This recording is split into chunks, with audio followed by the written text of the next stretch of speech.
गायत्री, सावित्री और कुंडलिनी महाशक्ति का दूसरा पार्ट। पार्वती सौम्य है, स्वयं कठोर तप करके उन्होंने शिव को वरण किया था, किंतु चंडी ऐसे ही शिव के गले में बंध गई। उसे प्रजापति ने देवताओं की शक्ति एकत्रित करके सृजा था और दैत्यों का दलन संभव कराया था। इसके उपरांत जब वे अपने 10 दिशाओं में ज्वाला बनकर विचरण करने लगी तो नियमन के लिए उन्हें शिव के गले बांध दिया गया। वहाँ भी वे पार्वती की भांति शिव के चरणों में नहीं गई, नंदी पर नहीं बैठी। उन्होंने अपना वाहन सिंह रखा और शिव को नीचे पटक कर उनकी छाती पर चढ़कर कल्लोल करने लगी। यही है महाकाली, महाचंडी कुंडलिनी, जिसका कार्य दमन है। वहाँ मार्ग में इसी का प्रयोग होता है। कुंडलिनी की शक्ति और महिमा पर प्रकाश डालने वाले अनेकों शास्त्र वचन उपलब्ध होते हैं।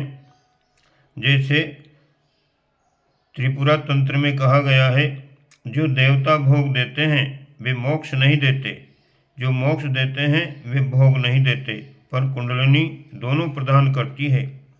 कारण शरीर का देवता ब्रह्मा, सूक्ष्म शरीर का अधिपति विष्णु और स्थूल शरीर का अधिष्ठाता शिव है। ये अधिष्ठाता देव सामान्य व्यक्तियों के जीवन में गांठ की तरफ बंधे हुए एक कोने में पड़े रहते हैं, पर जब कुंडलिनी जागरण की 3 अग्नियां प्रज्वलित होती हैं तो उनका प्रभाव तीनों शरीरों पर पहुंचता है और उनके प्रसुप्त तीनों देवता सजग, सक्षम, सक्रिय होकर अपना प्रकाश एवं प्रभाव प्रदर्शित करने लगते हैं। जिन 3 शरीरों का साधारणतया आभास अनुभव नहीं होता, वे अपने अधिष्ठाता देवताओं के जागृत होने पर स्थूल शरीर से भी अधिक प्रत्यक्ष एवं समर्थ दिखाई देने लगते हैं। ब्रह्म ग्रंथि, विष्णु ग्रंथि और रुद्र ग्रंथि के खुल जाने से समस्त अभावों और शोक संतापों के अभाव भव बंधनों से भी छुटकारा मिल जाता है और साधक की प्रतिभा में देवत्व का प्रकाश स्पष्ट परिलक्षित होता है। गायत्री सावित्री के 3 चरण इन 3 ग्रंथियों, 3 शरीरों की ओर इंगित करते हैं। गायत्री और सावित्री की समन्वित साधना चेतना पर चढ़े कसाई कल्मशों का निवारण करती है। परिणाम स्वरूप उससे आत्मसत्ता के दिव्य स्वरूप में और निखार आता है। भौतिक क्षेत्र में आत्मचेतना का प्रभाव उत्पन्न करने के लिए सावित्री साधना का उपयोग करना पड़ता है। आत्मा को संसारी वर्चस्व बनाने के लिए शरीर धारण करना पड़ता है। गायत्री रूपी आत्मा को संसारी कर्तव्यों की पूर्ति के लिए जिस सामर्थ्य की आवश्यकता पड़ती है, उसे सावित्री साधना से उत्पन्न किया जाता है। उपर्युक्त पंक्तियों में सावित्री साधना द्वारा कुंडलिनी जागरण की चर्चा की गई है, जो मूलतः उनके लिए है जो भौतिकी के माध्यम से आत्मिकी से साध्य प्रयोजन उच्च स्तरीय उपलब्धियों हेतु पूरा करना चाहते हैं, जो शक्ति के पुजारी हैं एवं सोचते हैं कि शक्ति की महत्ता अधिक है। देवासुर संग्राम में असुरों ने शक्ति जो उपार्जित की थी उसे निकृष्ट प्रयोजनों में गंवाया एवं फिर विष्णु भगवान की यह उच्च स्तरीय आत्मशक्ति का प्रयोग कर उनका दमन किया जाता रहा। देवत्व के साथ जब शक्ति साधना जुड़ती है तभी फलीभूत होती है। ऐसी उपलब्धि शाश्वत होती है एवं दूरगामी दृष्टि से सदैव जन साधारण के लिए हितकारी भी। दैत्यों की सफलता जो प्रारंभ में दिखाई देती है, हथेली पर सरसों जमा देने की बाजीगिरी की तरह ही मायावी सिद्ध होती है। शुक्राचार्य कुंडलिनी विद्या के निष्णात रहे हैं। उन्हीं के अपने शिष्यों असुरों को इसका मार्गदर्शन एवं प्रशिक्षण दिया था। बृहस्पति देव गुरु रहे हैं। उन्होंने योगी, तपस्वी और ब्रह्मवेत्ता श्रेष्ठार्थियों को गायत्री मंत्र से प्रारंभिक सोपान पर चलाकर सुपात्र बनाया, देवोपम बनाया। उन्होंने भी कुंडलिनी साधना के प्रयोगों का शिक्षण दिया, पर उनका नियोजन सदैव श्रेष्ठ एवं संवर्धन हेतु परहितार्थाय ही होता रहा। जिन आत्मवेत्ताओं के सामने भौतिक समस्याएं थीं, उन्हें प्रारंभिक शिक्षण के उपरांत सावित्री साधना का अवलंबन लेने के लिए कहा गया। दधीची, भागीरथ, लोमस, श्रृंगी, विश्वामित्र आदि ने सावित्री साधना से ही भौतिक पुरुषार्थ संपन्न किए थे। वे किए गए पुरुषार्थ प्रयोजनों के लिए ही थे, पर साधना का मार्ग उपक्रम विधि विधान अनुसार बदला गया। अर्जुन, हनुमान जैसों को भी सांसारिक विग्रह का समन करना पड़ा। उन्हें भी अध्यात्म विद्या के अंतर्गत भौतिकी शाखा सावित्री कुंडलिनी साधना का पथ अपनाना पड़ा। हमारी अपनी साधना भी इन्हीं उद्देश्यों हेतु नियोजित हुई एवं सही मार्ग अपनाने पर प्रतिफल भी वैसे ही मिले। जब सावित्री साधना कुंडलिनी जागरण का सम्मिलित प्रयोग होता है तो चमत्कारी परिणाम मिलते हैं। बिजली कुछ ही सेकंडों में अपना काम कर दिखाती है। विद्युत सवदाह गृहों में यह कृत्य सरलतापूर्वक संपन्न हो जाता है, जबकि अग्नि पर दाल चावल पकाने में देर लगती है। आध्यात्मिक दिव्यता को क्षति भी न पहुँचे एवं सुपात्र साधक अपने गंतव्य को भी शीघ्र पालें, उसके लिए यही विधि श्रेष्ठकर है। विशुद्ध कुंडलिनी साधना तंत्र मार्ग वाम मार्ग के अंतर्गत आती है। जब सावित्री, गायत्री व कुंडलिनी का समन्वय हो जाता है तो योग मार्ग दक्षिण मार्ग का प्राधान्य हो जाता है। भगवान को बहुधा विकट प्रसंगों में वाराह, नरसिंह, परशुराम आदि का रूप धारण करना पड़ा है। शिव जी को भोले बाबा, औगड़दानी कहा जाता है, पर उन्हें भी दक्ष प्रजापति पर क्रुद्ध होकर वीरभद्र को उत्पन्न किया व दक्ष के अहंकार को मिटियामेट किया था।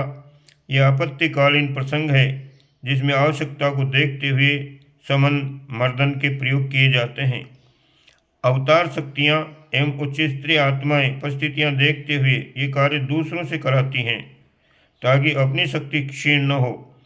विश्वामित्र अपने यज्ञ की रक्षा स्वयं कर सकते थे, पर क्रोध के आवेश में वर्चस्व शक्ति नष्ट न कर उन्होंने ताड़का स्वभाव मारीच से निपटने के लिए राम लक्ष्मण जैसे क्षत्रिय बालकों को ही अग्रम पंक्ति में रखा।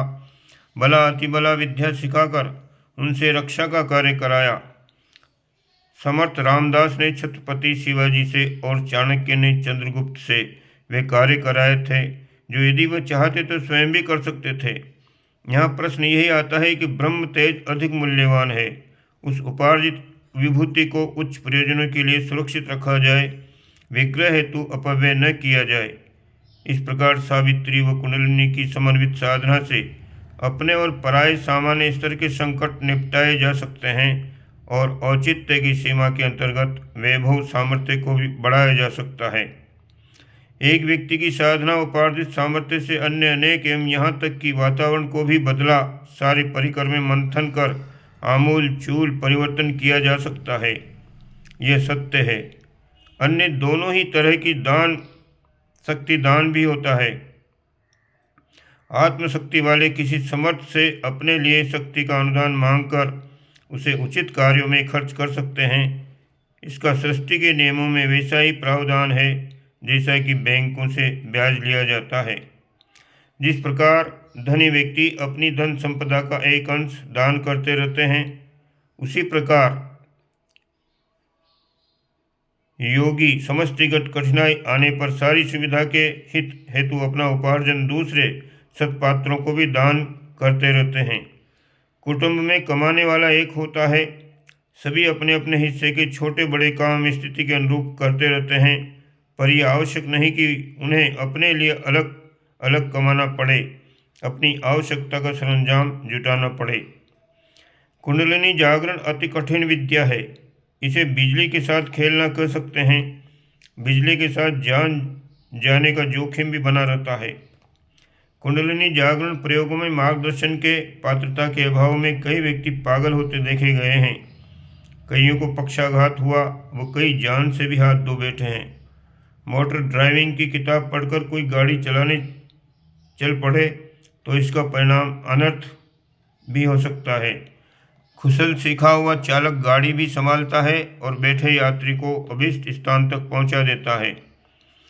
कुंडलिनी जागरण का महात्म रिद्धि सिद्धियों के घटना प्रसंग प्रतिफल आदि जान लेने सुन समझ लेने के उपरांत ऐसी उतावली नहीं करनी चाहिए कि इस कार्य को अति सरल समझ लिया जाए और बिना किसी मार्गदर्शक की सहायता के अपने आप ही कुछ उल्टा सीधा करने लग जाएं।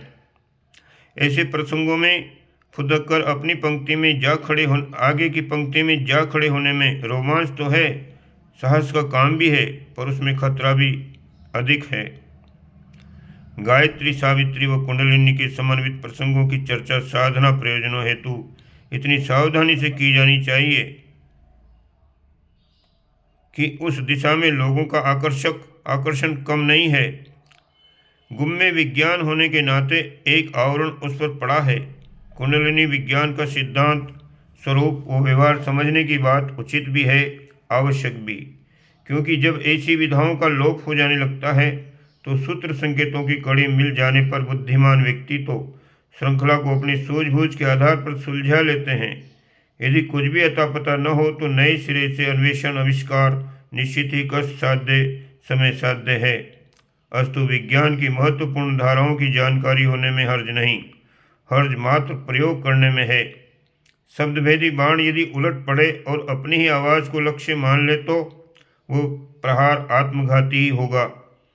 कुंडलिनी विद्या को साधारण पूजा पत्री स्तर की खिलवाड़ न मानकर यही मान्यता बनानी चाहिए कि इसके लिए पात्रता अनिवार्य है।